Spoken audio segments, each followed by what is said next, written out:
do check it out. Check a look. Check a look. Check a look. Check it. So Check. I this is did it so professional. the other day. The other day, I slammed my finger in. I was like, ah, frick. But that's sacrifice. pay, pay with pain, bro.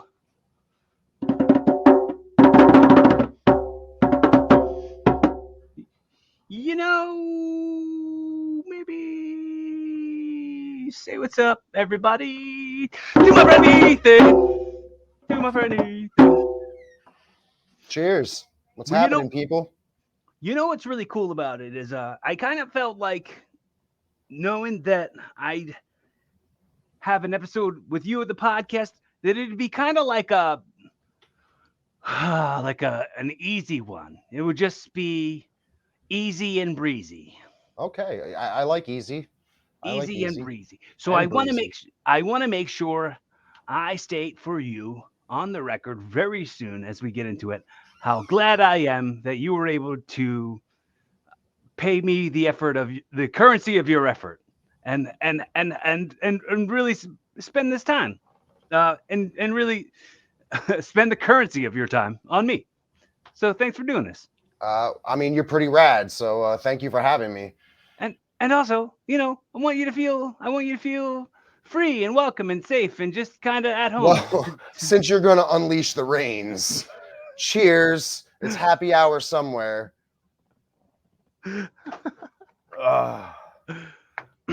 Thank you.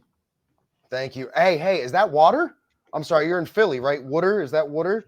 Yes, and it's from Wawa. Be careful. Fish fucking that stuff, my man. They poop in it too. Yeah, it's crazy. And they let us drink it. It's wild. I know. That's the filtered water here in Philadelphia is actually PHIL turd.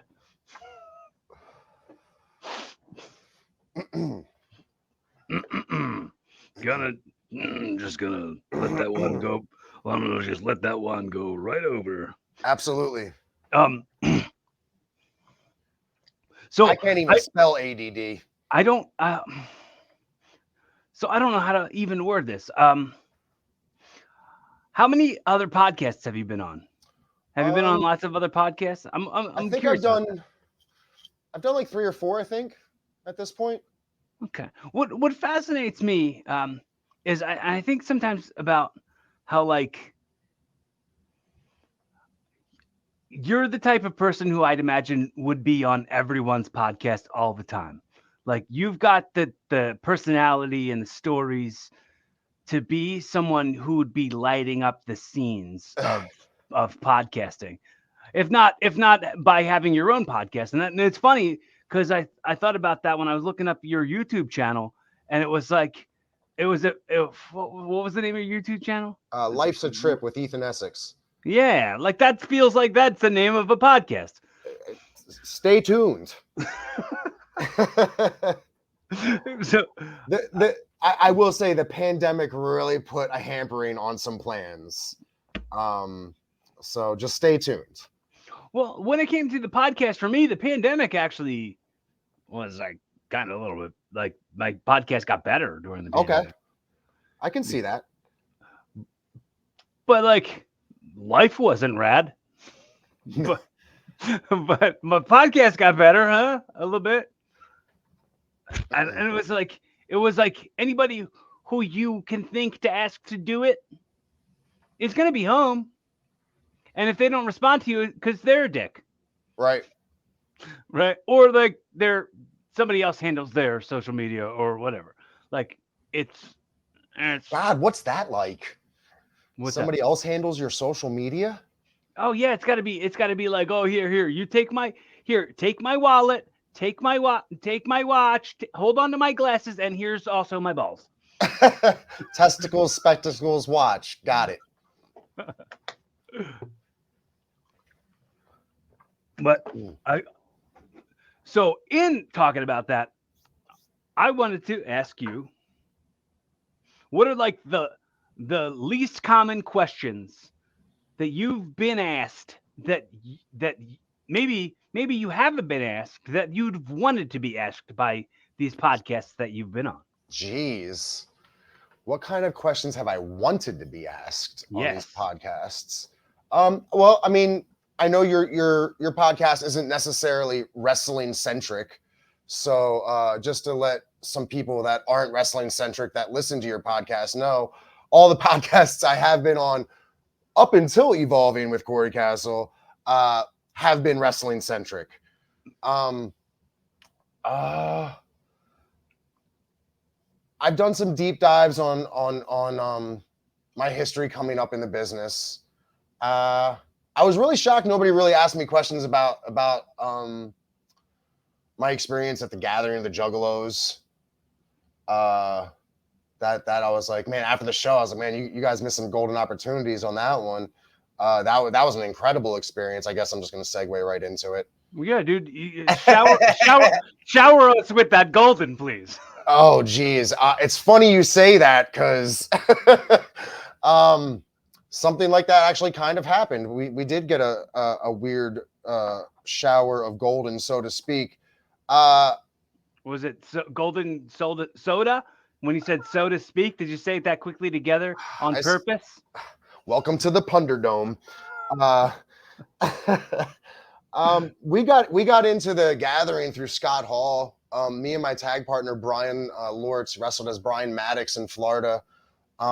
We hooked up with Scott Hall and trained with him for a little while down there, and he pretty much was our in and introduced us to ICP and got us booked at the Gathering. And with that, it was an incredible experience. It's the biggest show I've ever done. I got to tag. Like that would have like changed your life. It feels like that's some life-changing stuff for you. It was pretty cool, man. I got to work with some amazing people, and I mean, I'm sitting back in there in that tent looking around like, why are we back here? I mean, it's a who's who of everybody. I got to sit down and listen to Roddy Piper trade stories with Terry Funk and just sit in the corner and be like, hey guys, do you mind if I listen to this? And they're like, no, kids, sit there, it's fine. Like it was incredible. A little closer to home for you. I mean, I got to work with Trent Acid. Mm-hmm. Him and I never crossed paths up here. I just started training, and then right after I trained, I moved to started training. I moved to Florida, so I missed a lot of Trent's indie stuff up here. But I knew a lot of friends up here that were friends with him, so on and so forth. But so it was really cool to be able to do something with him for the weekend, just because we have mutual connections. Mm-hmm. But yeah, man, outside of that, like it was a who's who, and Brian and I are like, I can't believe we're here. To the Golden story, at one point, I mean, several points during the weekends leading up to that, guys are coming up. They're like, oh, what match are you in? Who are you working with? And we told them, we're doing the main in the main with ICP and all those guys, and we're working with Trent doing the altar boy gimmick. And our biggest piece of advice that everybody gave us, from Sabu to Ian Rotten to legit tough guys in the business, was don't stop moving, because stuff's going to come flying at you. And they weren't wrong. And it's really hard to not stand in one spot, especially when you're in a large, I think 8-man tag match. You kind of, when you're on the apron, you really don't have much wiggle room if you're especially between two other guys. The big professional lighting rigs, you only see about 3 or 4 rows out, and then that sea of people's lost in the darkness. So last minute, just things come flying into your vision. But yeah, at one point, an emptied Faygo bottle filled with urine just hit me right dead in the back and went all over us on the apron. Oh man. Yeah, it was so it's funny that you mentioned the shower of gold in there. I wouldn't have traded it for the world. It was an amazing experience. That's a memory that's going to live with you forever. Yeah, it was an amazing experience, and everything that came with that, from being out there in front of that many people that are that passionate, to the backstage, the locker room experiences. It was dope, man. It was pretty incredible. One of the biggest things and highlights of my career in wrestling, just second to me nailing Dave Reed with a snowball. But because Trent was trying to get me and Bomboy to come. He was talking to us about that. Dude, how crazy would it have been if like that's where we like met? That if we would have intersected inside of Like the some parallel had happened, dude. It has to have happened. That's why I'm introduced as from the multiverse. Because that might have happened. Maybe there's an alternative version of I me. mean, depending on the theory, it definitely happens. But are we getting that deep that quick? Come on. We got to tease them a little bit more. We can't go right into the finish. No, bro, but it's all for fun. It's because I'm a big mark for Rick and Morty. It's because I'm into all those kinds of movies. It's all. Oh, did you see the Chip and Dale flick? Yes, I did see the Chip and Dale flick. Loved it. I loved it as well. I wasn't even that huge of a fan of Chip and Dale when I was a kid because I was young. I was really young when that was on. Okay. So I don't really remember it that much. That was my prime kid age, like 8, 9. Yeah, that whole Rescue Rangers and the Disney Afternoon, Darkwing Duck, like all that. That was Gargoyles. Come on, when are they gonna do Gargoyles? What? Well, I think during that time, we had this like weird babysitter, and we were supposed to watch cartoons in the basement, and the basement was weird, and the family was weird. Okay. And we would watch Gargoyles and Darkwing Duck. Okay. Chip and Dale's Rescue Rangers and Bonkers. You remember Bonkers? Bonkers was incredible. Bonkers was ahead of its time. That was I think there would have been probably no Animaniacs if it wasn't for Bonkers. And Freakazoid. That too. Freakazoid was right in that, but those were WB cartoons, right? Mm-hmm. Yeah. Oh man, my memory's fading in my old age. I mean, who remembers stuff like that even at a young age? No one pays attention to that kind of stuff. Yeah, but like that's you're so different than the average because most people wouldn't even committed that part to something that was important. Man, I love my parents dearly, but I was definitely my third parent was television. I was rambunctious, and I'm sure I drove them up a wall, and they were like, "Here," poof, and sat me down in front of a television, and I grew up on a lot of television. So yeah, I think my brain is just filled with all that stuff. And you're not the only person to tell me that. They're like, "Yeah, how do you remember this shit?" People say the same stuff to me all the time. When I'm like, yeah, I don't remember what I ate yesterday, right? But I can quote a Dana Carvey sketch from SNL in 1992. Oh, like, that's beautiful, right? but I hardly remember what I ate earlier today. But talk to me about David Spade being the rude flight attendant, and I'll buy you all day. Oh, I see what you did there. Is it time to go? Bye-bye. Bye-bye. David Spade is so underrated. Like he's like he floated under the radar in the fact that like he came at a time full of killers. Like his Saturday Night Live cast was killers. But what all those people he worked with, God bless you, Chris Farley, my favorite comedian ever. Always ask the question if you could bring one celebrity back, Farley is always my number one. But would of all these comics, Farley and company, would they have been as good without the straight man? Without Spade doing what he does, right? It's in that business. You help each other. We make each other shine in show business. Look at these guys right here. Super underrated performance by David Spade. Coneheads. Watch Coneheads. back. It's so funny you and mentioned that because pay. I can't wait to show my daughter Coneheads. Actually, I was just talking with my fiance about this the other week, and I was like, she's gonna be like, oh, she's gonna walk around my house doing that. She's gonna be doing the whole 10. I can't wait. I can't ever hear that one song without thinking it was like, sometimes I feel I've got to. I just can't ever not do that.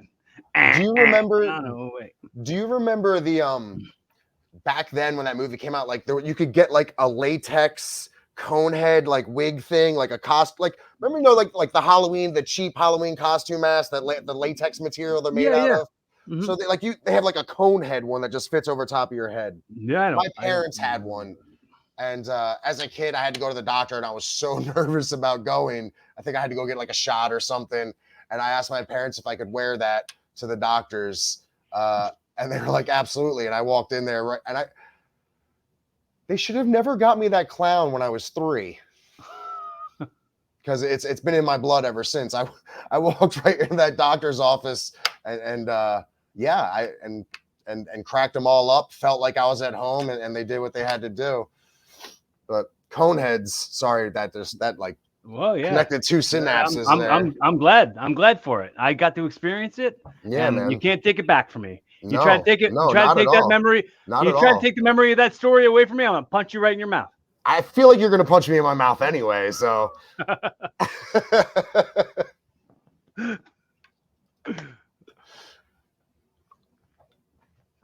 Dude, This is gonna get dangerous. Every time you sip water, I'm gonna hit this bowl. I don't know. I don't know if I agreed to these terms, sir. Well, you had agreed to them on your own. I did not say every time I hit this water jug, you hit that bowl. That was your self agreed on terms. Maybe you're right. Mm.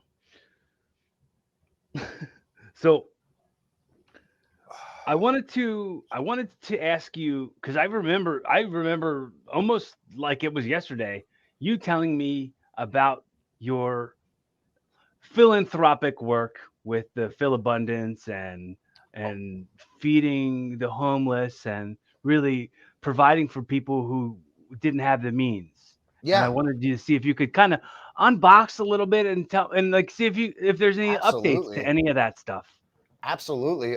So a little backstory. It wasn't Phil Abundance. I love what Phil Abundance does for Okay. Philadelphia and the greater area. I mean, then they're a huge, Mhm. huge company, nonprofit that just does so much good in this area. That might have been how you even worded it to me, and I But I'm not affiliated with them. We were not affiliated with them. This guy on a Facebook event, he went out.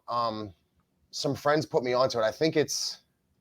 Oh man, I don't want to give bad info.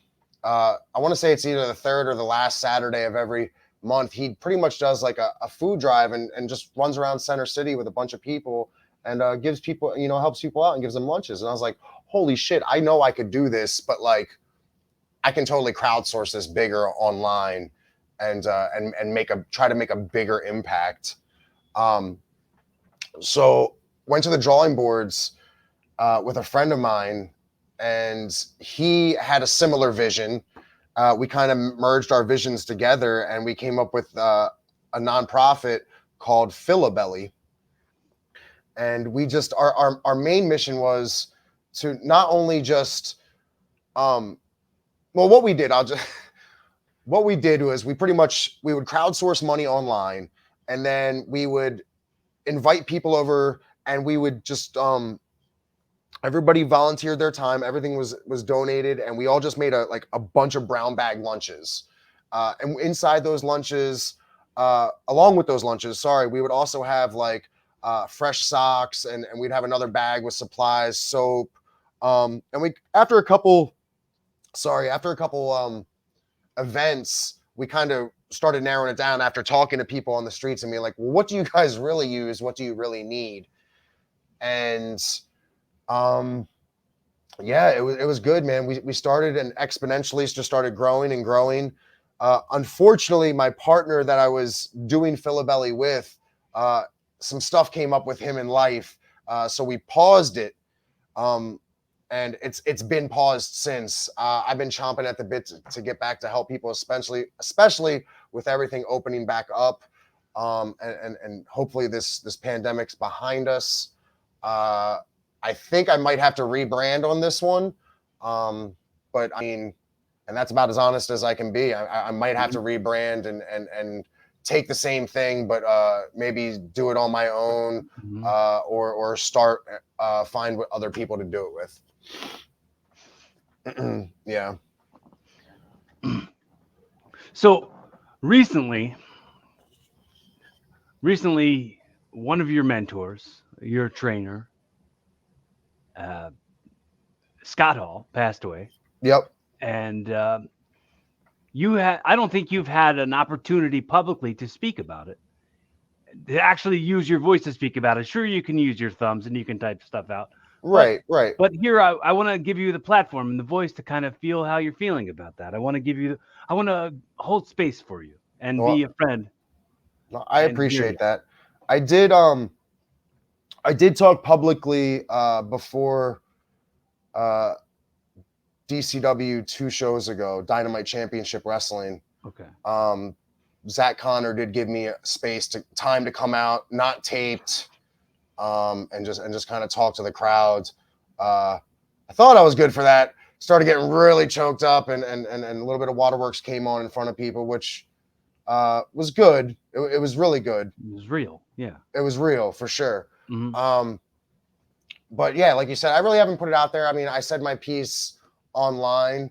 I sent him a message that never got read or responded to when I heard the news that he fell and fucked his hip up. I definitely I sent him a message. I said, well, hey man, I'm sorry to hear what happened, and if I learned anything from you, the floor lost. So, but he didn't get to see that one, unfortunately. Mm-hmm. Yeah, Scott and I, we met in, I guess the beginning. Living in Florida really fucked me up because I'm a seasonal kid. So like all my memories from up you here, forget what years they are. I can attribute to the weather and like what's going on. Right. My memories in Florida, it's just like one giant fucking daytime and one giant nighttime. Right. I want to say it was the end of 2008 into 2009 is when we met Scott. And he took to me because I smelled like pot. Straight up. He was like, you smell like bud. Got any more? And the rest was history, dude. He was doing that run with TNA, in TNA, where they brought the band back together. Him and Sid worked an indie match at that time when I was training with him. We managed to get him to like not drink for a little bit and just like smoke him out all the time. And I was running Bud up to him. He would come out to training behind Rico Moons. I love you, Rico. He would come out there and train with us. And anyway, I'm all over the place because I'm trying to contain emotions and not let the show go sideways. But he would come out there and train with us, and we'd bring him Bud, and he'd just give us advice. And it sucks how he went out, dude, doesn't it? Like, come on, like chop it up with me too. Like, man, yeah. It sucks how he went out. Like, I for sure thought he was gonna get like a better happy ending for all the work he put in for that happy ending, you know? Mm-hmm. Yeah, I mean, he survived a lot to not survive something that, you know, we it's in our nature to fall down and stuff. Yeah, like, absolutely. Falling down is second nature to us. Like we're like, well, would you forget how to work? And you know what? That's some shit you could probably have told him, and he'd have fucking started cracking up laughing. You know, like this motherfucker right here cracking jokes on me. You know, like, and that's the shit he loved. He like guys are calling like, "Hey, Mr. Hall, remember that time?" I saw probably on two hands in locker rooms, guys that would literally remember the Chris Farley bit where he would just ask the obvious memories of people. Remember when you were in the Beatles? Dude, It was awesome. I literally watched just like grown ass men, workers come up to him and like you have this fountain of knowledge in front of you. And they're just like, remember that time you were in that ladder match? And I'm just like, oh my God. I went over to him when I introduced myself and I was like, hey, how you doing? I'm Ethan. And I was like, can I just ask you a real quick question? He was like, what? I was like, look, you're on TV. All of a sudden, you know, the ref gets the call. You guys got to take it home short for whatever reason. Like, but you're trying to still trying to get a baby face over. What part of the match are you cutting out so you can go home right away, but still sell your fucking story? And he was like, right away, he was pulling me to the side. He was like, I like you. And then right afterwards, I think I busted his balls on something. And he was like, oh yeah, you guys are awesome. So yeah, that ball busting you just did, he would have appreciated the shit out of that. He really would have.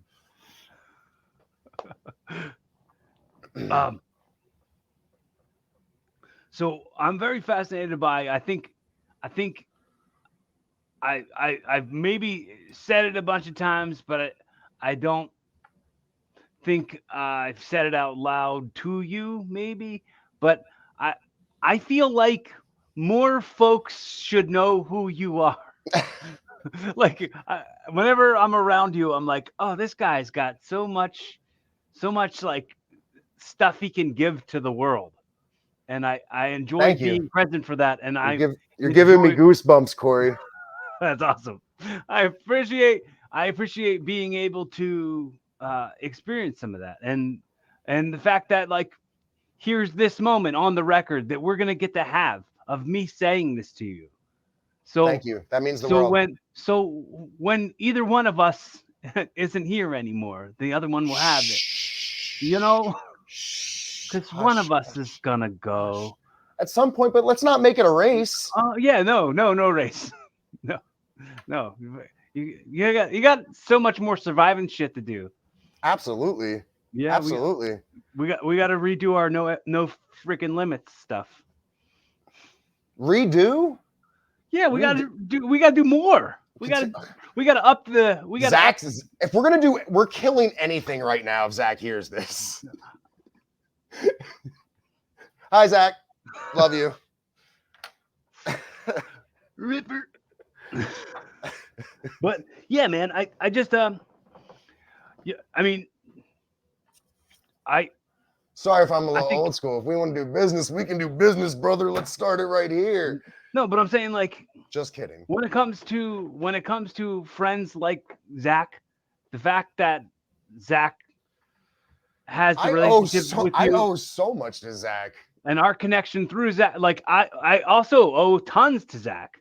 Like yeah, I feel like, and him and I have these conversations all the time where he does the same shit with the goosebumps stuff, right? Because we have conversations with each other where it's like, all right, we know where to hit. Like this is exactly the point to make to really make our point heard. So I knew that he's got a very close and similar to relationship to you than I have with him. Right. And he said it was funny, and it's funny because I'm gonna bring up bartender. Thank you. I'm gonna bring up something that might pucker butts, but like, ooh, girl, when he was like, oh yeah, you got to come over here. Ethan's got a problem, and we got to all talk about it. So like he like mediated right in the middle of it. He's like, you're my good friend. You're my good friend. Right. You guys talk. Let's figure this out. And then you were fully right, and I was just being a dick. Well, I think I don't think you were being a dick. I think also inside of that, I felt like I wanted to say stuff in front of the people. Right. Like somehow like and when you explain that, I totally got that point of view. Mm-hmm. But like the promo that you cut was so good, and it was like the if we're building stuff that's like TV level good wrestling, then it should be TV good wrestling with I balls to mean, the wall everywhere. thank you for call. Thank you for saying TV quality good. Those promos, I love those promos. I was really eager to work with you. I mean, going back to when I first moved back up here from Florida in 2011, I moved back up here. Shannon, photographer Shannon. I know what you're talking about. She was like, hey, she remembered me from DCW, but when I was in DCW, when I just started training, I was DCW's ring announcer when they first became Dynamite Championship Wrestling. Shannon remembered me from that. She saw my stuff from Florida and was like, hey, do you want to spot at WPW in Reading? I can probably get you booked there. And I was like, sure, I'd love to. Went up there and worked a couple guys. And I remember I was supposed to work with you. And I was really excited because I had seen the stuff that you were doing up here. I was like, yo, I get to work with Corey Castle. Dope. I was kind of marking out inside. And then I get the day we were supposed to work, your accident happened, and God works in mysterious ways, my man. Yeah. But we never got to touch. And I was like, fuck. Was that the show you and I were supposed to work on that show? Yeah, it was supposed to be you and I that day. I didn't realize that. Yeah, man. So I was bummed out. I think I worked instead. I worked oh shit, who did I wrestle? I think I don't even remember now. So I was just on Bomb Boy's podcast last week, and we were just talking about this day.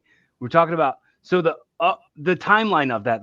That was August 4th, 2011, and that's when I had the grand mal seizure and all that accident, falling in the tub and all that stuff. Blessings. The story's wild. Glancing right as quickly over it as possible because anyone listening has probably already heard it. Absolutely.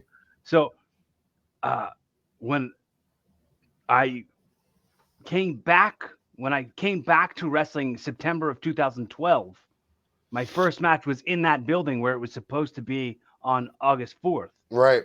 And that happened to coincide with Rick's last match in WPW and Matt's last match in WPW, which what a special night. Holy shit. Rick's like final night.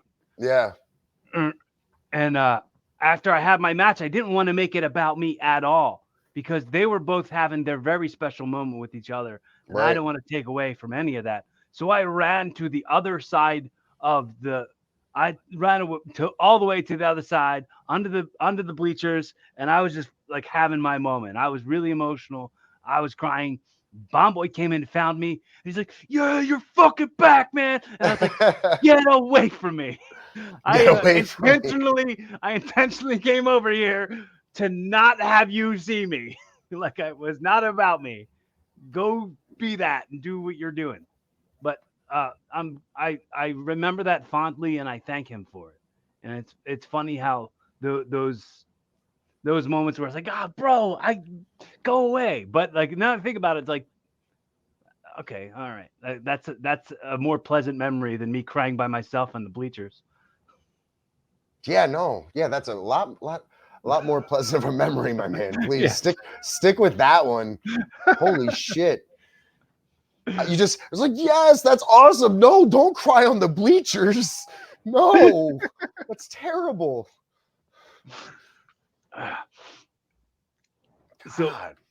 So it just makes it more important, I think, since what was supposed to be and the synchronicity of it all, the fact that you and I we had our small program, and now you're guesting on my show, and we're hanging out and we're buds, and we find that out together. We uncover that together, that we were supposed to wrestle each other that night. And what makes me think about, there's so many like sliding doors, if you will, of like, oh, what could have happened, what should have happened at this point, what could have happened, what should have happened at this point. Do you remember that movie Sliding Doors with Gwyneth Paltrow? No, I don't. I didn't catch that one. Concept concept was great. Acting was so bad that the movie was terrible. Because Gwyneth Paltrow like had this like weird British accent in it. Doesn't she have like a candle or something? No, it's like whatever it was. Is like she was like it was an alternate timeline. So when Okay. I thought it was kind of neat because she was like, oh, she missed the train. If she would have caught that train, she would have found her boyfriend cheating on her, and and would have ended it and would have moved on and found the love of her life. But she did catch that train. She didn't catch her boyfriend cheating, and he continued to abuse her and manipulate her and treat her like shit and cheat on her behind her back. And the love of her life missed her. I think that was the general idea, but I don't I don't know for Who's sure. Gwyneth Paltrow in this? She's not likable. You'd want you'd want your main character to be likable. She's a heel. Damn She's it. like, she's like, I don't, I can't believe you cheated on me. I can't even do whatever her fake British accent she was trying to do. That sounded all country. That was supposed to be British? I didn't because it sounds so bad. It sounds Cut, so edit. it sounds so manufactured and so forced. It's funny you say that because I was just thinking about this the other day, and then I heard an old interview of Patrick Stewart's, but it was, why does Jean-Luc Picard have an English proper like Queen's accent? Why does a guy named Jean-Luc Picard A French guy. talk like the Queen? And I guess somewhere in the interview he had said that he actually did do the opening monologue of the show, the whole, space, the final frontier, John. He did the whole monologue in a perfect French accent. And I guess the first time the producers heard it, they were like, nope, scratch that, never mind. Because sometimes it could sound too forced. Right. Like he was probably like, I think that was one of my first intelligent observations, not decisions, that I made as a child. Just being like, this guy has a French name. Why is he not French? Anyway, I digress. And you were like, Star Trek, Star Wars, all the same. Jean-Luc, no, not the same, brother. I got the Death Star on my elbow. Kidding. Come on. I'm totally messing around. Oh, man. Getting me riled up. Oh, triggered. All right. Well, what I'm going to do is I'm going to give you the opportunity right now to, on the record, all right, ask me any questions you'd like to ask me while we're doing the thing.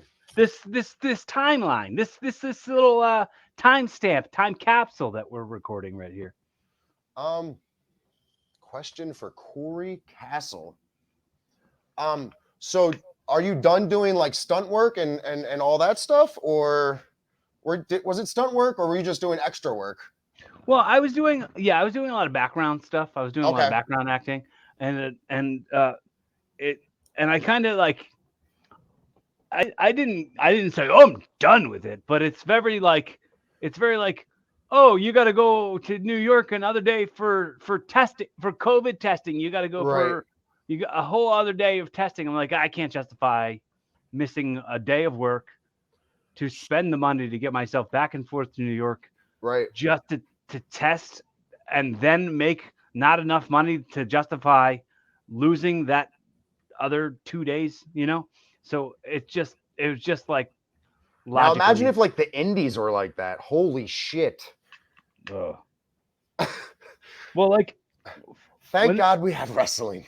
When it first tried to come back, and the funny thing about that is too, is like it coming back was lined up, like DCW coming back lined up with me.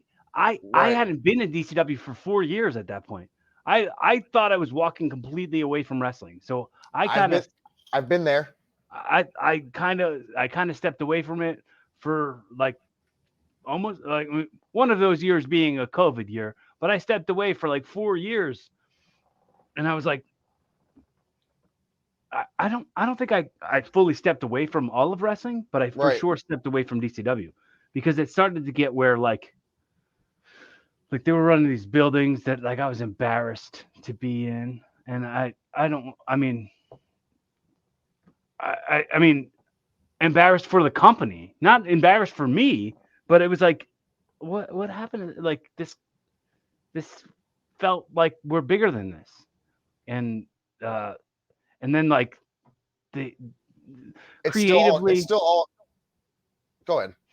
creatively I like I don't know. I just felt like I had run my course and the fans in DCW weren't really caring anymore. So I kind of had to step away. That's a thing, dude. That's totally a thing. Sometimes you got to do that. That's how you stay fresh. Nobody stays in the same. Our heroes never stayed in their same territory all their Right. time. At least the ones Yeah. that like went on to do things. Yeah. You go where you're celebrated, right? Yeah. And that's a thing that you should just apply in everyday life that I learned from wrestling. Make sure you're being at where you're celebrated. Because that's no way to live if you're not. Be around people that appreciate you and love you. Sometimes absence makes, not even sometimes, a lot of times, most of the time, absence always makes the heart grow fonder. Especially when you're a showman. Yeah. So I mean, I'm pretty sure Zach got you back. Zach talked me back. He was like, "Why aren't you wrestling?" No, he didn't even do it. He didn't even do that. He just included me in a big group message of people like with all the dates. And I Right. was like, I can do all these. He voluntold you. Yeah. I could do all of these. But I was also like itching to get out there, like lockdown and like performing was hard to do. Like I just needed to scratch that look at me bug. Dude, totally. That I get it. that validate me itch that I had. Yeah. So I mean, you also get that. I mean, you get that. Do you get the same rush after a good match as you do comedy? As somebody that's always wanted to try their hand at stand up, maybe coming soon. We'll see. I got to learn how to bomb first, right? That's Well, the secret. the bombing is so painful, and it feels so like, man, why did I must like be delusional to think that I'm funny enough to make any group of people laugh at any point. Well, so I When- guess And also like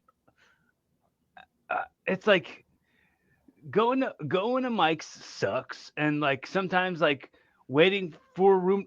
I am counting on the days till I can become a name where people will show up to see me do comedy. why? That Why? What's the root? What's the root of that? because they see me, they'll They know see me, you. they'll love it. Yeah, like I think that my brand of comedy would be the brand of people who'd come see me do comedy would appreciate. Yeah. And it's like oh, if I'm gonna make a joke about oh, she's scared of ticks, she must be terrified of clocks. Like if if I'm Me. gonna get 19 groans and people are gonna be like, oh, this sucks, this is dumb. You're gonna Like, get 3 people that are gonna crack up at and that then shit, though. three people are gonna be like, yes, yeah, like that is equivalent to a "this is awesome" chant.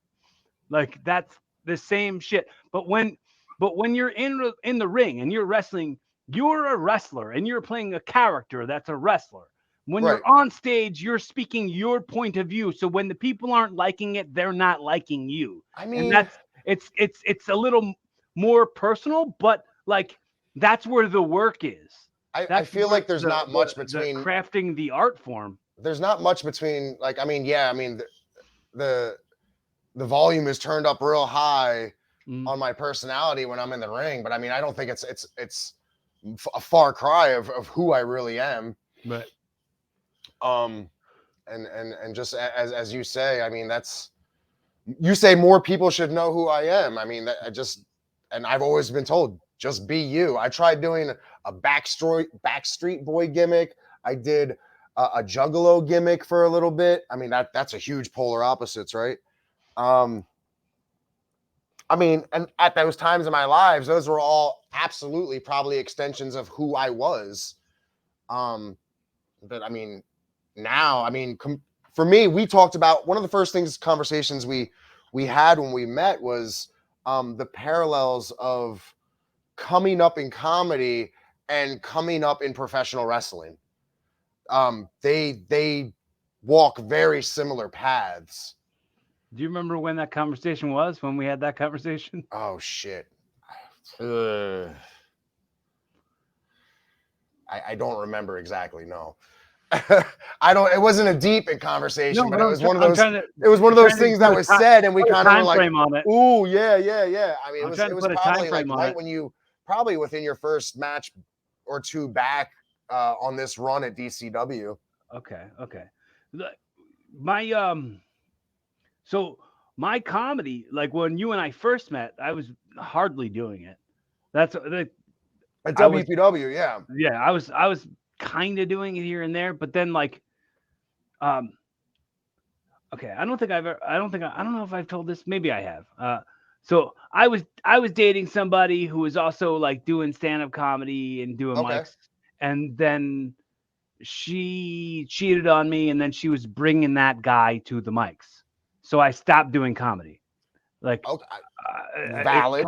it kind of robbed my comedy career for me for a minute, I'm right? sorry you had to go through that, Right. dude. So Oh, so so then so then fast forward brain surgery stuff. This James character over here having an identity crisis, needing people to validate me. I started writing jokes again. I started dusting off the good ones and trying to make those stick to the wall, right. and trying to just retweak notes and uh, I think I inside of that and forever. I don't know if I've ever spoken to you about this, but I have stand up comedy inside of my bone marrow. Yeah. It's just You it's took. I just mean, you in just conversations with you, the way you present yourself, you definitely emit that energy for sure. well, thank you. Well, thank you. I'll accept it. I I'll mean, yeah, accept that. and it's not just. I mean, you come up, you're professional, but like you're funny as fuck, man. Bro, bro, I was on my friend Dylan's podcast yesterday, and he was talking about a dog he had when he was a kid, and it was a Shar Pei. And I said, when you have a dog that's a Shar Pei, are the piss stains permanent? And these were my audience. These people who were that there were my audience. but you see, you gotta give him time. Got to give him time on that one. That's not one that lands right away. I mean, that one took me a second. I mean, I'm 2 beers in. I mean, that's A Sharpie, you see, and but permanent. that's a good. All right, I got them, and there they are. That's good, man. When you're talking about gossip amongst race car drivers, what are those? Oh man, he's running material on me now. Yeah, because you see, Do it. you What know, was that? What was that? Let's do you a see, contest. I'm trying to make you understand the kind of people who I want my audience to be. Yeah, I want to draw the kind of people who would appreciate these kind of jokes. and you will. You just have to keep hammering away, my man. Well, Just keep well, putting it out there. You know. it's funny because And then, I want every single thing, and I'll get back to the punchline on that one. But I want every single thing I do. I want every single thing I do to serve every other thing I do. So if it's through this, medium that right. people go, oh wow, this guy's a comic. this guy's a stand-up comedian. Whoa, this guy's a pro wrestler. Let's go watch his wrestling. Oh, this guy does a podcast. Oh, let's listen to the podcast. In the podcast, he talks about how he does comedy. Whoa, let's just do every single one of You're those like the things. most boring person I know. You know that? Sounds gross. Sounds gross. That Corey Castle, man, he's so boring. Yawn. Dude, you do so much. You've lived so much life. Well, Keep on doing it. It's sticking, man. It's sticking. Whether you don't, I don't know if you realize it or not, but it's starting to stick.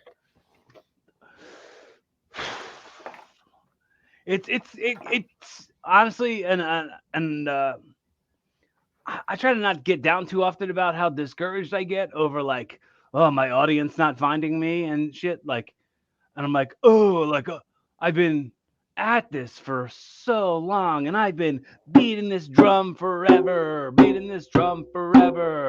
And I'm like, what? And you're gonna keep beating it. And I'm never gonna stop beating it. You know, I'm never gonna stop beating this drum. But I get in my head sometimes. I'm like, Please don't. oh, when I'm dude, I'm 38 now. I started taking bumps when I was 14 years old, and I never really stepped away from wrestling like fully, Right. except for that 13 months that I had to. And it's like, oh man, I look at these people who like get paid to train to do it and make a full living and career at it as a kid. And I'm like, I've never made a career at it. I've never made more. The funny thing is like, But what's the root? Why do we want to wrestle? I mean, for me, I guess, like, do you know CJ O'Doyle? yeah, I'm gonna drop a CJ story. As a segue into this. I just for some reason, I'm just gonna get in the middle of it and say that like one time we were hanging out at a show and Right. he farted a bunch and the smell has never ever left my nose. Like I could still smell those CJ farts now. Yeah, that's accurate. That's accurate. Um, wow. All right, hold on. I got to recompose myself. That was out of left field. Wasn't expecting that story at all.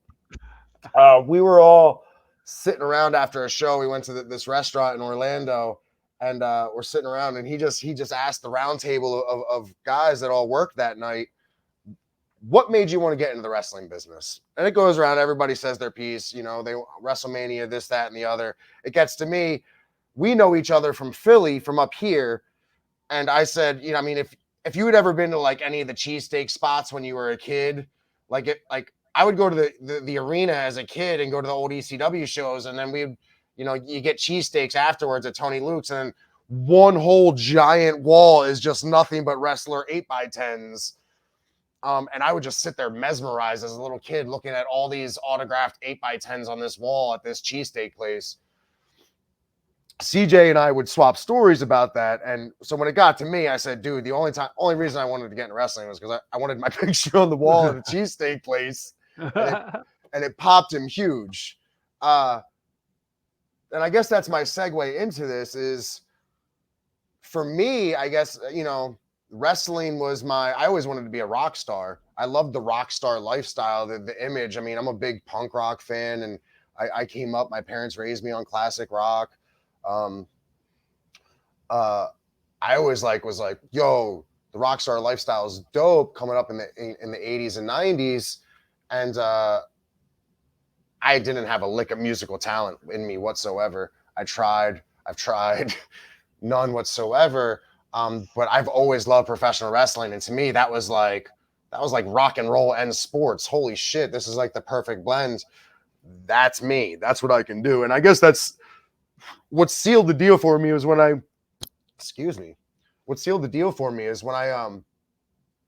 went to my first ECW show when I was like 12. And I was like, I probably shouldn't have been there at 12, but I was just like, oh my God, this is it. You know, this is the deal. But I guess the root for me now and all of that is I guess growing up as a kid, you know, you're sold the wrestling dream, you know, the boyhood dream, Shawn Michaels. That really sunk psychologically. That was a great marketing, like just, oh man, how that made a whole generation of people want to be professional wrestlers from that boyhood dream storyline. Mm-hmm. Holy shit, he did it, I can do it too. And then you see people like, you know, Sean Waltman, the 1-2-3 Kid. I'm a kid. He's what, 8-9 years older than I am. I'm living vicariously through him as a little kid, watching him do these things. But then you get in the business and you realize it's a business. So it's like, well, the dream, you got to do business. It's a business. And that I found completely fascinating. I love the business side of wrestling. I don't even know how we got here. I forgot what the segue was. Shit. Any hoozles. I love the business of wrestling. And why the root of wrestling? Why? Oh, the root. Thank you. Sorry. Fuck. You're a great host, sir. Thank you. Thank you. The root for me, I guess, is being able to do something you love and get paid for it. You know, like that for me. That's the root. I guess it's no longer about the boyhood dream or being signed or. Right before the pandemic, I was trying to put some stuff together, get a promotion up and running. Had a couple sponsors on board. Pandemic happened. We'll see if that happens again. I don't know if I necessarily want to promote shows or anything, but I've always wanted to try to do it once. You know, I'm a big believer in finding that dream and trying to do it. But I guess the whole dream I was chasing for wrestling was I just want to be able to do something in life that I love. You know, it's a get paid for your lifestyle. And same thing with comics. I feel you hear guys talk about, you know, it's like comics before they got big, talking about working their 9-to-5 jobs and how it was just like absolute torture for them. It was like, oh my, like, I mean, it threw a lot of comics into deep depressions, and that's where a lot of their good comedy came from and pulled them out of these dark places. But I guess the root of it all was just like freedom to be able to just do what you love and still be able to pay your bills and live your life the way you do. And I guess that's where I'm at with wrestling now. Am I paying my bills from it? Hell no. But I paid some bills, you know, and that's dope. To me, that's a good feeling, you know, just keep building on that, keep it moving. Build that name, branch out, diversify, you know. It doesn't for me, it's not going to just stop and start. It's not going to start and end with wrestling. Wrestling is going to die down. It definitely takes a tear on our body for sure. And I still have to definitely diversify if I still want to keep scratching that performing itch, as you said. Well, I think during the pandemic too, I think I said a bunch. I was like, when this thing ends, either I'm buying new boots or I'm hanging up my old boots. Real. I'm looking at my boots like, oh, I might need to get some new boots soon because they're an investment. They're not cheap. Yeah, I haven't had real boots like what your boots are. I had those. I think I had those same like almost the same exact boots back in like 2006 or something. And you want to hear something funny? What's that? Those boots are from 2006. Okay. Well, my they're pretty beat up now, man. But shout out to RGP, to Ron. He gave me some really good advice. I came up from Florida for like a hiccup, and while I was up here, Zach put me on a show, and Ron was there, and I saw like how good he was taking care of his boots, and he kind of like gave me some of that advice, and I kept that with me, and I did it for so long until my boot former things broke and one got lost, and but yeah, I attribute them lasting from 2006 till now. They're in rough shape now. I probably should get some new boots at this point, but that's fuck, man. That's almost a 20-year run in those boots, and I thank Ron for the advice he gave me early on with them. Yeah. Well, the ones I had, I gave them to Rick, and then he retired in them. So I'm not gonna take them back. Hey, they're mine. Give them back to me. Oh no, Like, fuck no, no. they're way more meaning for him to have them Absolutely. than for me to ever want them back. Or and I think another pair of boots that I had gave to Danny Havoc Grant. Do you know who Never, that is? I never crossed paths with Danny. Okay. Well, like I know of him, but I don't. We've never did the Okay. thing, the hellos. Excuse me, we never did that. Danny Havoc always called me a so and so, and I thought that was hilarious. A I so and don't. so. Hey, Corey, you so and so. Oh man, can It's like, Corey so and so like? We were talking about the okayest wrestler. Like how great, how good of a gimmick is that? the It could be, world's you know, okayest wrestler. so and so. The okay, that's the gimmick name. So and so, the He's a- okayest wrestler in the world. Well, I think the so and so was more like And yeah, so and so. not like you're so, not like a you're so, like you're okay, but so and so, like oh you old jokester, you. Okay. Like that was what the old so and so was, I think, in reference to.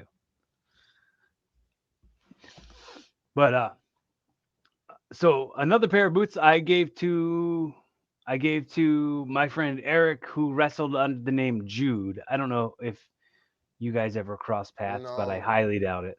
Yeah, no, I don't know him. He got out of the business, and probably these boots mean more to having retired in them. So Question. too nice. What's up? Question. Can I still ask you questions? You only asked me like one. I only asked you one. Okay. Outside of wrestling, I mean, I've gone on record saying that these are some of my biggest influences. These guys behind me, outside of wrestling. Outside of wrestling, what have you taken in? What other influences have you brought into who you are? Whether, I mean, not even wrestling, just in performing in general, and the person that Corey Castle puts out there for the world. Well, that's a great question. It's a great question. You should have your own podcast. but I think I've said it a bunch of times on here, and I missed them. I'm sorry, my bad. yeah, no, it's okay. You No, don't have I'm to give saying, the, like, you don't have to no, give me the deep answers. but I'm saying, like, I've said some of these names on here, so it's like it's a mashup, Right. right? So it's like you just take a little bit of this and a little bit of that, and you make, like, that is what inspires you to be what you're doing.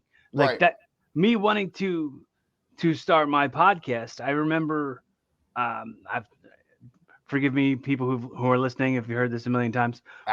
When when when I was younger, like right when I was first starting this was probably 2017 was when I first started doing the show. My mom had told me that she burnt a CD that had voicemails left on it from her mom and her best friend, who are both passed.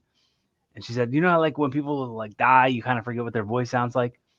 And I was like, I don't want that. Right. I don't want that. I don't want that. And then on top of that, I was listening to a lot of You Made It Weird with Pete Holmes at the time, and I was listening to a lot of Joe Rogan Experience, and I was listening to a lot of WTF with Mark Maron. And Mark Maron's great. Hilarious. Yes.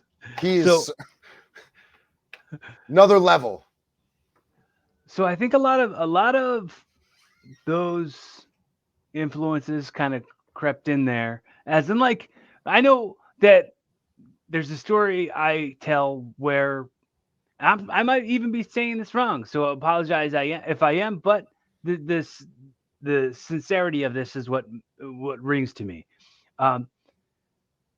Pete Holmes was explaining to his agent or something about what he wanted his podcast to be, and his agent said, "That's WTF. That's Mark Maron's podcast. That already exists." And he's like, "Yeah, but I'm me." And and I think about that and I go like, I don't know anybody else who's anything like me, or nobody else has the same experiences that I have. Nobody else has the same stories that I have. So combine that with like how I've grown up into this point and how I'll continue to grow. If I start the show at like what I'm 33 and I continue, and if I start from the beginning and listen from the beginning and go all the way up until till the current, hopefully there's some growth in me. So it's not just evolve with Corey Castle Right. because I mean, it's that's what hosts the show, but it's like evolve with me. Listen to me evolve while it's happening in real time. And that's powerful, and that's powerful. Um, thank you. the perfect medium for growth is long form communication with people, doing deep dives with people, especially people you might not disagree with. People you disagree with. Sorry, um, Especially those people too. especially those people. But like just deep diving with people in general. It's a lost art form. I'm glad to see that it's making it's I don't know if it's making a comeback because I don't know if it's ever been done on this level with so many people just doing this and so many people listening as well. I don't know if it's been done on this level, but You know what's it's funny about it? refreshing. What's funny about it, Ethan, is like so the amount of people that are listening to podcasts is crazy, but the amount of people who don't know anything about podcasts is insane The as well. muggles. Yeah, there's There's just these so many muggles. there's so many like if I talk about having a podcast or whatever people, or if I talk about if like I talk about podcasts that I listen to, or I talk about any of that stuff, people are like, I don't listen to any podcasts. Or I'll say, oh, what app do you use to listen to podcasts? I don't. I don't listen Right. to podcasts. Like I've never listened to any podcasts. Like so that's when I say how important it is when I say how grateful I am for the currency of your effort. For the fact that like you can't just flip the thing on and it'll just be on. You can't turn the radio on and there's the podcast. You have to take some extra steps and then you have to continue to listen to it from start to finish, or from start till you're doing something you got to pause it and pick it Right. back up. However you got to do it. But you invested that that effort, and that's important. Absolutely. Um, Man, it's it's a fantastic medium. The way you do it and your mission behind it, how it also helps you level up, and your ability to recognize that and then be vulnerable enough to put that out there. Uh, it's it's quite refreshing, dude. It really is. It's good thank to you, see that. thank you. That's that means a lot. That really does. And I will take that in and I will accept it. I will treat it like a piece of gum and I'll chew on it for a little while. Yeah. Well, because Yeah. you Get know, the flavors. I think that this might be closer to what makes me a draw than anything else I'm doing. And I I Try to mean, be as authentic as you can, man. It's because that's what's lacking, you know? yeah. And I think that's what's drawing people to the people that are as people are craving authenticity. Well, Um, I feel like there's got to be enough people to know that there is value in these conversations and that it has value to them. And that's what's important. That's kind of how I imagine like I lots of like seminars and lots of like writing books and people telling, and it's like you're Thanks for all coming to my TED Talk. it's all the same kind of stuff. They're all winding up same shit. Like, oh, step one, have a massive audience. Okay, well, I don't, but I'm building one. You Hopefully, are. yeah. You That's are. that's what I'm currently on the path of doing. But I think as long as your path remains the evolution of Corey Castle, you can never lose, dude. Well, thank you. Thank you. Well, all I really know how to do is be who I am. I'm gonna get all metaphysical here. I hate that quote because like I used to say that shit all the time. I was ask like Craig Prendergast or like some of our other mutual friends. I was like the biggest shithead in the back in the day. Craig has known me since before. Craig knew me when I was that 12-year-old kid going to ECW. Mhm. I was just like a total shithead. Well, And I used to say, well, that's who I am. That's a way to justify being a shitty But person. somebody hit me with a quote. I don't remember where I heard it, but it stuck with me, and it stuck with me my whole life. And it's helped me a lot. It's easy to be who we are. It's who you want to become. That's where the work lies. That's the tricky part. Mm. And I guess the first time I heard that, it was like, it was almost a paradigm shift just from those words. Mm. And that's why words are important. Deep conversations, bring it back. Your evolution is important. So when I hear you say something like, well, that's just who I am. No, fuck that. It's easy to be who we are. Keep striving, my man. I'm not doing anything easily. There's no easy about any of Oh, this. no. So I fully realize when I say all I can be is who I am, I mean all I can be is sincerely who I am. Like I'm gonna show you the genuine article from page 1 instead of you getting a plot twist 90 chapters in and go, oh, this guy's not likable. He's a liar. He's a liar, and he's not funny. So I don't come right out on page 1 and tell you that I'm just brutally honest, and I'll tell you the way it is. I'm a bitch. Like that was when I was on like the dating apps. Like that was the thing that always got me. Like you probably couldn't handle me, and I'm like, yeah, I don't wanna. And then left swipe, like oh, unapologetically me. Well, you should apologize because that's a stupid thing to say. Right. And I just, to me, this shit's tough. It's hard to not continue to be discouraged and then talk yourself out of doing the things that you want to do, because a lot of times people will then like go, oh, I'm going to do this, and then they start telling everybody that they're going to do it, and then they don't do it, and they beat themselves up for feeling like they're a loser and a liar. Well, I've heard and been given the advice of your really big goals, the things that you really want to achieve, don't tell anybody. Mm-hmm. For that simple reason, because if shit doesn't work out, because it's really hard to make goals happen. You know, they don't come easy. There's going to require work. So like when the goings get tough to make goals, that seed of a thought will that'll turn toxic in your brain, dude. Do you know that Goins is my last name? Oh, that's your shoot last name? Yeah. Are we doing Yeah. shoot last names out here?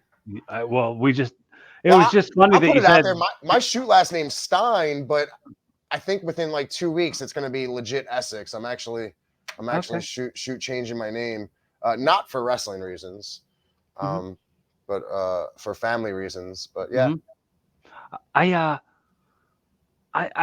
considered it when I was a kid. Like I always thought like, oh, well, like I'll change my name legally to Corey Castle or whatever. I'm like, so but do you have like an agent like when you were doing the Hollywood thing, or no?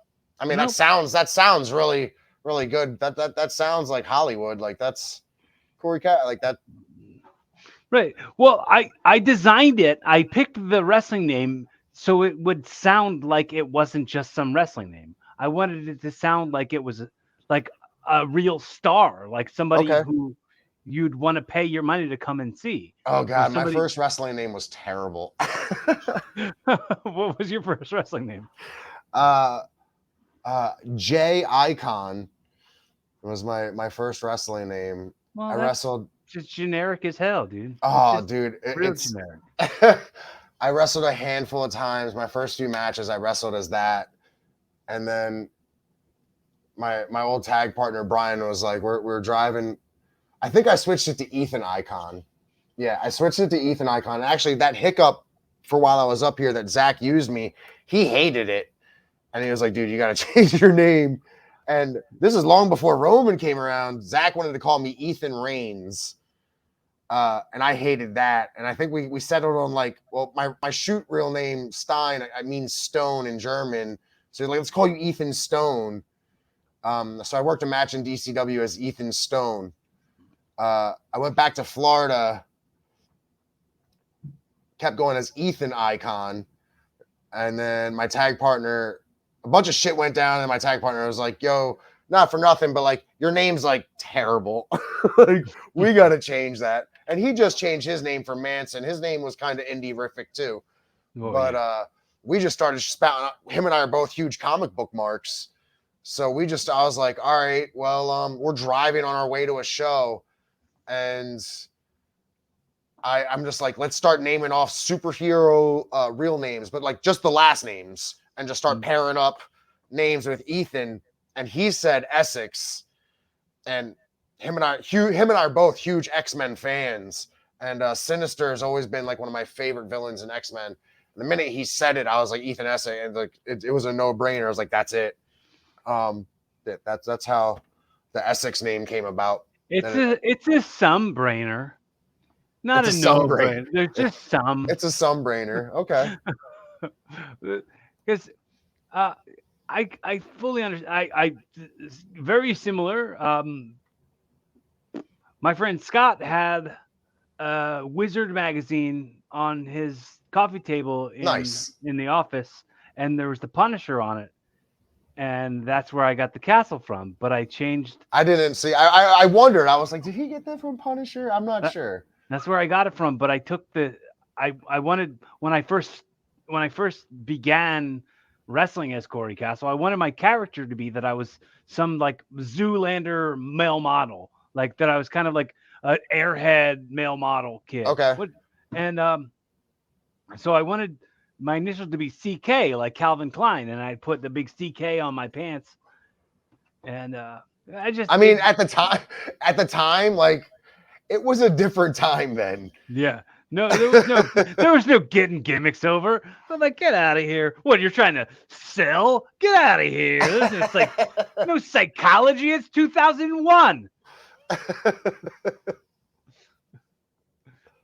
No bullshit storytelling or selling or like psychology or like working within the people's emotions. It's just about grabbing those big head drop moves and getting those big pops for them. Like, I think that was like the first like 4 years of my career was just getting dropped on my head all the time. And I say it all the time. And now I think that all those concussions I had, like those concussions I must have had, because I remember coming back from every match and not remembering any of it. Every match? You had spots you lost? All the time. I barely remember it. I barely remember it now if somebody were to show it to me on video. It's because I think, and on top of that, I didn't see myself as a star. Like, I just saw myself as a cog in the machine at that point. And I was like kind of like nervous and like, but it didn't show that way. But inside me, that's how it felt. Right. Like, and for a very long time, I wore really, really thick glasses. I still wear very thick glasses, but I'm wearing contacts right now.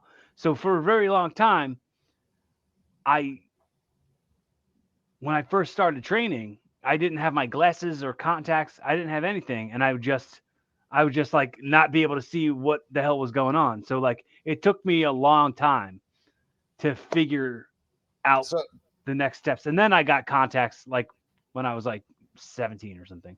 Have you ever lost a contact in a match? Oh yeah, dude. Yeah, that's. I used to wear like the crazy contacts at one point. Okay. And you would. Yeah. I think I was probably one of the first ones to do it. Who knows? Who knows? Make the royalty checks out to Ethan Essex right now, please. Jeez, I have kids. God damn it, that was already somebody else's gimmick. Shit. back to the drawing board. Back to I'm terrible at drawing. I can't even draw flies. Ah, do you remember Uh, do you remember Simon from SNL? It was a character that Mike Myers did. okay. He says, and you know my name is Simon, and I like to do drawings. And then he would like be sitting in a bathtub. Does this sound familiar to you at all? I, I'm lost on the sauce on this one, man. Okay, and he would hold up. I've He would be lost the like, plot, mate. and he would be like, "Oh, look at this drawing. It's a bum. It's my dad's bum. I drew a picture of my dad's bum." And then I'm about to get on the Google box you and you, check you it out. gotta look up We need a Simon. guy. We need a guy. We need a So- guy. But yeah, I can remember stuff like that. Is what I'm saying. Back to the old point where I can remember old SNL stuff. In high school, shit. I mean, not much has changed, I guess, as far as that. But in high school, I remember getting home from school and smoking pot. Like when I first started smoking weed with friends, and we would watch SNL on Comedy Central, because back then Comedy Central was just like running like 3, 4, 5 episodes of SNL in a row, just marathons every day. I really got a hardcore. I never watched them live, but I got a hardcore SNL education from those runs. Uh-huh. Yeah, I got my cousin would record that. She would tape them on a VHS cassette tape, and then give them to me. So I think when you talk about like what inspired me and what made the framework up of what Corey Castle is, it was tons of comedy, tons of SNL, tons of pro wrestling, and mix in a bunch of podcasts that I like. Yeah, And that's some ingredients. that's for the what secret to this guy is. success, folks. The secret to what this is. Start raising them young. SNL and pro wrestling. SNL and pro wrestling. But the funny thing is about it is like my nobody in my family ever watched wrestling. It was only me who like really ever watched it. Like my grandma watched it with me like once or twice. I had some cousins that watched it, but like in my immediate household, I think I caught my sister watching like as a kid. Like she might have watched Women of Wrestling like on USA Network, like when the original WoW was on. Okay. She might have caught a few episodes of them, but like I don't ever. What really got me into wrestling as a kid was this kid Damon that lived down the street from me was a big wrestling fan, and that was the thing that got me. Nobody in the family. I wish I had that. I watched wrestling every Sunday night with my dad. Like that sounds dope too. Like that's a cool story. I wish I had that, like that tradition story. No, I just every once my parents didn't really let me watch it, so I would sneak out early enough Saturday mornings, like I'm going to play with friends, and watch it at Damon's house. Watch like Superstars, The funny thing was like Wrestle Rock, the Wrestle Rock podcast that me and Rick did. People go watch Wrestle Rock, please. So for like, so we started doing it in like 2015 or something. So it's like a 9-year-old show. It's like in a 9-year, and for every year consecutively around Father's Day, when we'd have to record a show around Father's Day, we'd go around and Matt Flowers would be like, "All right, everybody, give a good story about watching wrestling with your dad." And I'd always be like, "Don't have one of those. No. Don't have one of those. Don't have one of those stories, nor the dads." Right. But I think also the fact of not having my dad around most of my life really, really built me into who I am because of how good of a person my mom is. I really hit the jackpot on parents. Like I got one parent who's better than most people I know's 2 parents. Okay. Same. We So- have similar paths in that regard. So the fact that my mom was such a fighter and a survivor, and she was she had MS when I was a kid, and Wow. she fought through all that and was a single parent with 4 kids. Like she just impressed me and inspired me to be somebody who would do things that are beyond what somebody could believe that you could do. No effing limits. No effing limits. No effing limits. Yes. Deep cuts, ladies and gentlemen. Deep cuts. Deep cuts. So, just a few more things. I'll send you off into the sunset with a hot dog and a handshake. Can Okay. I at least get some relish? Let's try a thing. I've never tried it on here before, but let's give it a shot. I don't have any. I don't have shots, my man. No, No shots this show. Next one we can do shots. We'll give this an old try. So we'll kind of do speed rounding it a little bit, where we talk about. You said earlier, it's especially good to have conversations with people who you don't agree with on stuff. Yes. Name 5 topics people don't agree with you on. Holy shit. Name 5 topics people don't agree with me on. We're at the end of the show, my man. You should ask me in the beginning. Well, I said speed round it. Speed round it. Holy shit. Topics that people don't agree with me on. If not, just use one. Just say one thing. Just say one thing people don't agree with you a lot on. Something that I mean, outside of like regular life work stuff, I mean, I don't think this is the forum for regular life work stuff. I butt heads often with stupidity, and common sense isn't common. I feel like sometimes, a lot of times, especially in 2022. Man, I don't even. You put me on the spot. That's a really good question. That's a question I gotta you're gonna keep me up for days with that question. By the way. Okay, well, ask me. So I'm gonna deep dive that one. I'm gonna put comments. I'm gonna do a deep, long write up on that because in the comments. I can't give. I don't know if I can truly give you a quick response on that, dude. Holy shit. Things that people disagree with. You know what? I feel like I have a problem in my life. I feel like because I'm such a extroverted personality, I put myself out there so much. I feel sometimes, at first, people used to explain it to me as like an intimidation thing. Like people didn't want to come to me with things they didn't agree with me on, or things I was doing possibly that was fucking up my own reputation, and they didn't want to bring it to my attention. So I guess that's why it's hard for me to place that, because that was always a thing growing up, was I guess because of how I grew up and put that out there in life and then continue to do so. When people like Zach come up to me and go, yo, something is bothering you, let's chop it up.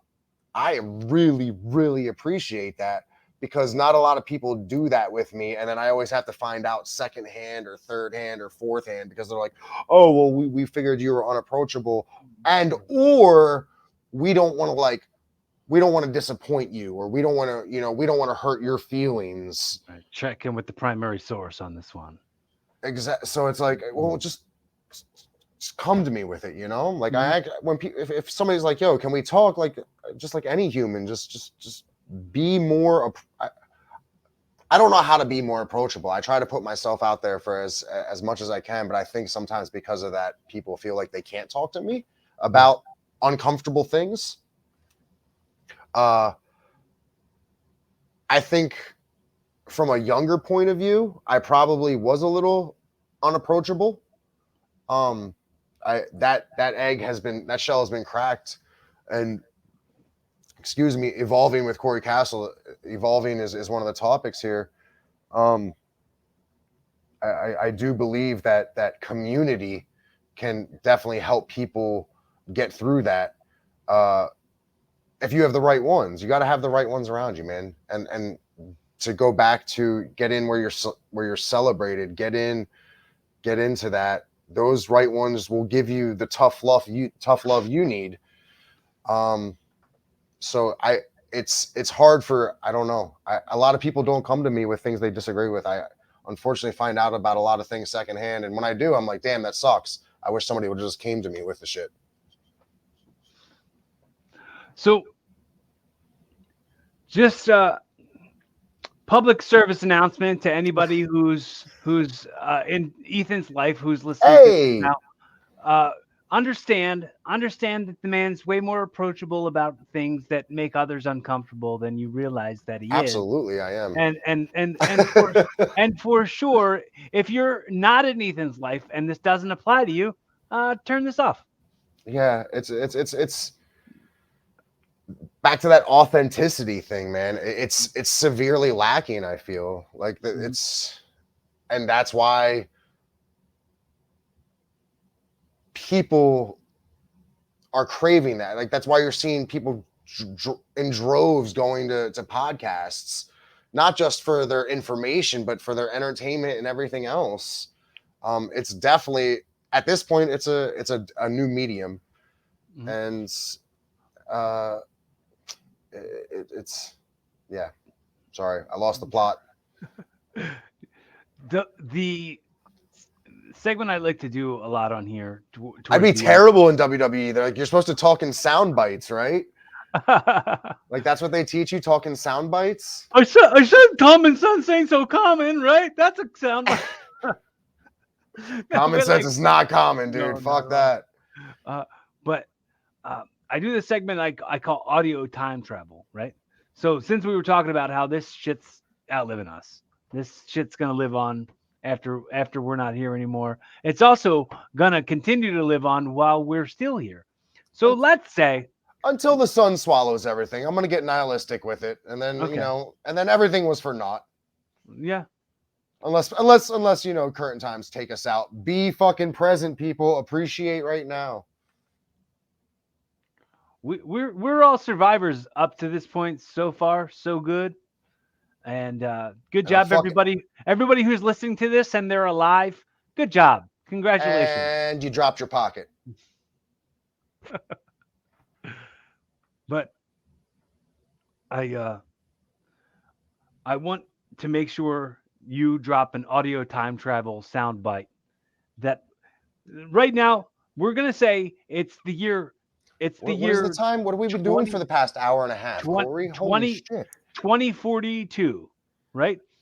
Your daughter stumbles across this audio. What's the messages that 2022 Gives dad to is giving 2042. 2042 daughter? I mean, I can't speak for that far in the future, my man. Like the same, if you have the same perspective on a 20-year time frame that you did 20 years ago, you're fucking up. Like I can't give somebody advice that far in advance. I can just what I've always been best at is being present and just being like now and who you are. Like that's just fucking be like, it doesn't matter if it's now, 20 years from now. Like if you get them 20 years from now, just be present and really appreciate everything right now while you have it. If you have it, and if you don't have it, fucking keep struggling. I got that little devil angel thing on my shoulder, because I really want to say be present, because I've been blessed in my life, even when shit has been hard. I've always been wealthy in community. Mhm. Um, I so like I've been blessed in that regard. So it's easy for me to say that, but I know it's not easy for other people's to say that or even believe that. Yeah. You We're, know. we are so provided for. We're so privileged. We have a level of like I can't let a day go by where I don't think about how grateful I am to have been born where I've been born and been raised by the person I was raised by in the country that I'm born into and the time that I've been born into. So Yeah, uh, man. I, the fact that I'll sit here and I'll go, oh, my audience isn't big enough. Nah. Right. But the fact that I'm sitting here, the fact that I'm sitting here and I'm a bunch of things I've always wanted to be, and and dude, like if I wasn't me, I wish I was me so bad. So that's getting a little meta, man. Holy shit. But But so hypothetically, the way we wrap up every show is I I asked the guests, hypothetically, I've gifted you this show. This has been your first episode of your new podcast, Evolving with Ethan Essex. it's life's a trip. Thank you very much. So, your first episode of your new podcast, your pilot episode, in a very Jerry Springer's I can't even fly Final a Cut. plane.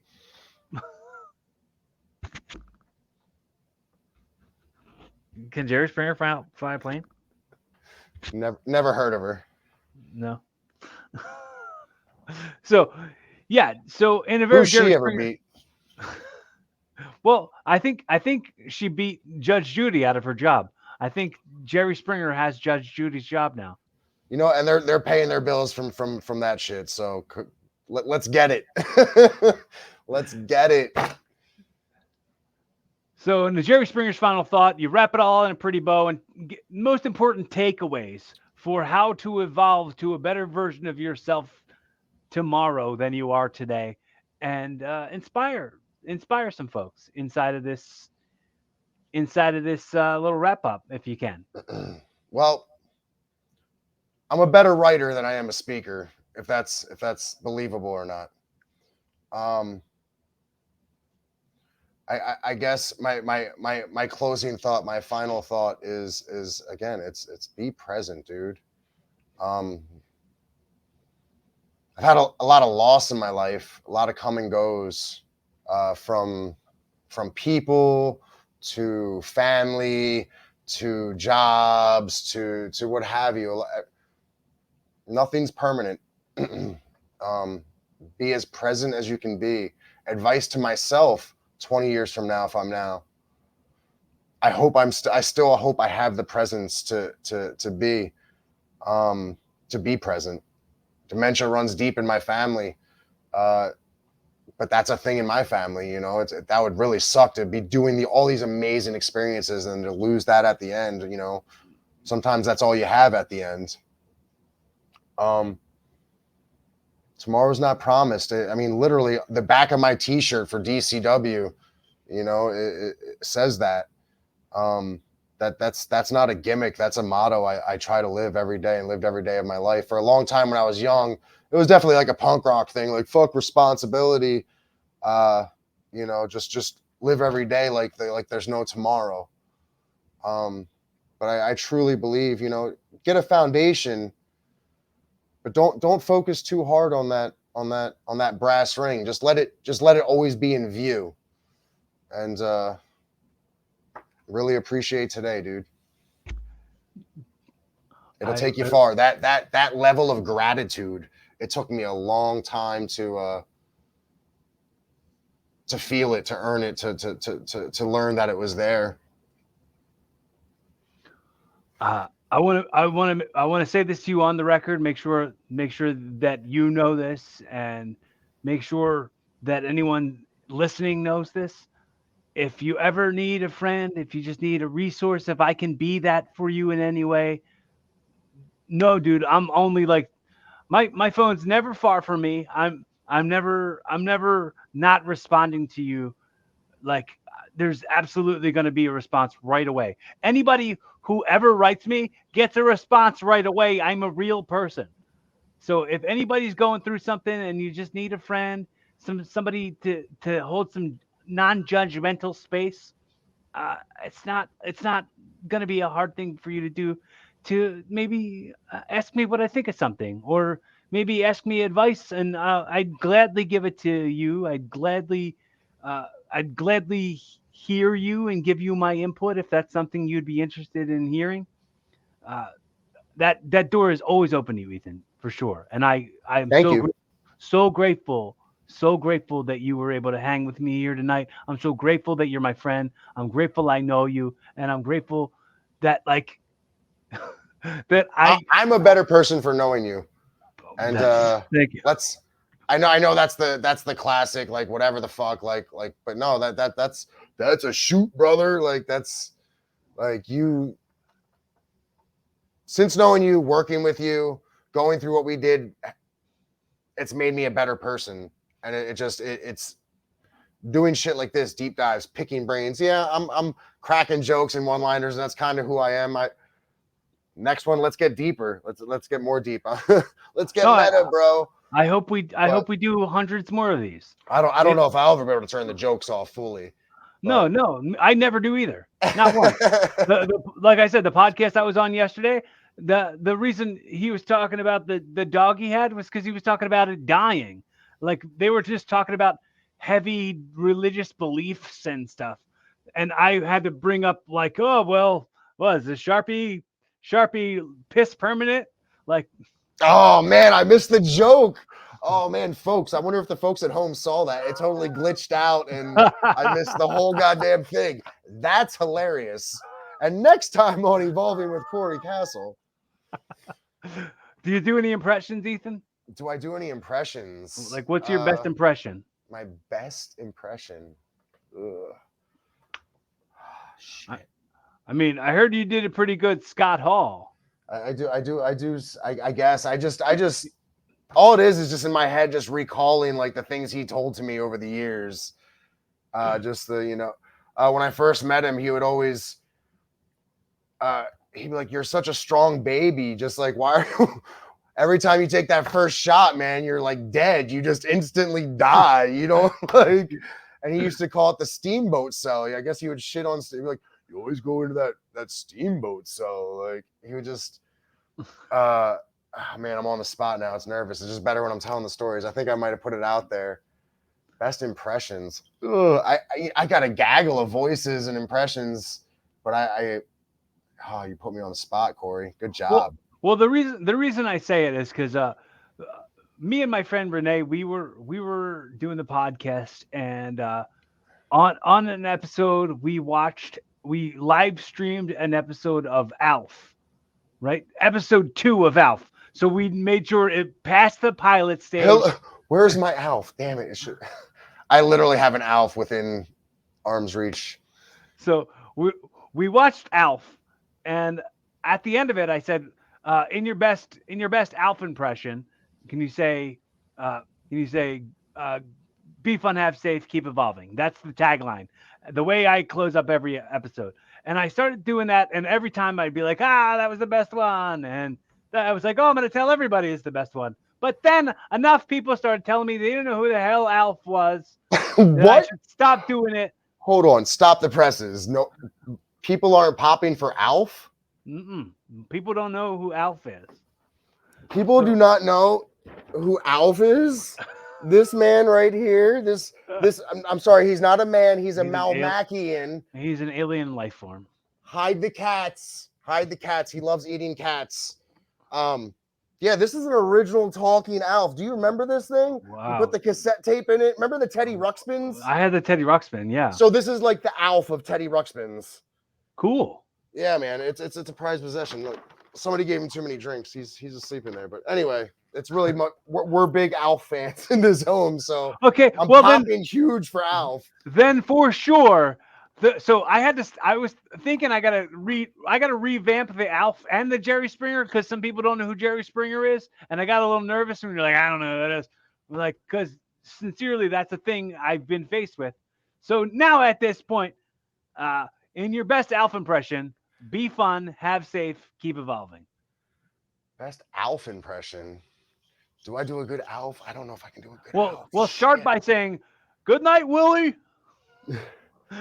Good night, Will. Oh man, oh man. Hold on. Good impression. Hey, Nora. Oh, she's probably asleep. My daughter's asleep. Shit, I don't want to wake her up. She always asks me to do voices. She likes my Miss Piggy. Okay.